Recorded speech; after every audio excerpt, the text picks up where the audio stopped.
Hey there, crypto enthusiasts. Welcome back to another exciting tutorial.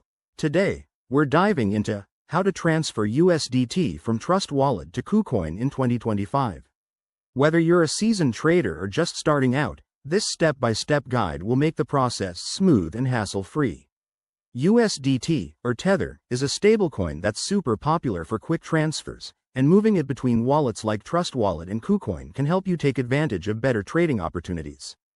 Let's jump right in. First things first, make sure you have both Trust Wallet and a KuCoin account set up. Open your Trust Wallet app on your phone or browser. Navigate to the USDT token in your wallet. It's usually under the BEP20 or ERC20 network, but for 2025, KuCoin might favor BEP20 for faster speeds, so double-check that.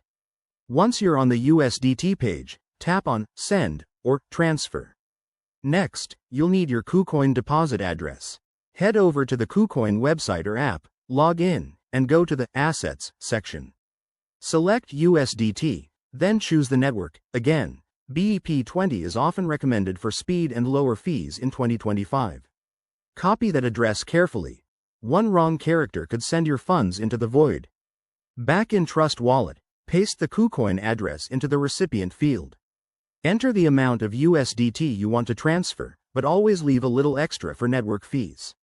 Review everything double, amount, address, and network, to avoid any mistakes. Hit Send, and confirm the transaction with your wallet's security features, like Face ID or a PIN. Now, the waiting game. Transfers usually take a few minutes, but in 2025, with blockchain improvements, it might be even quicker. Once it's done, check your KuCoin account under Assets to confirm the USDT has arrived.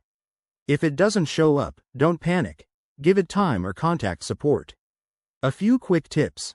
Always use the correct network to prevent lost funds, keep an eye on gas fees, and never share your private keys. That's it for this guide. If you found this helpful, hit that like button, subscribe for more crypto tips, and drop a comment below if you have questions. Stay safe out there, and happy trading. See you in the next video.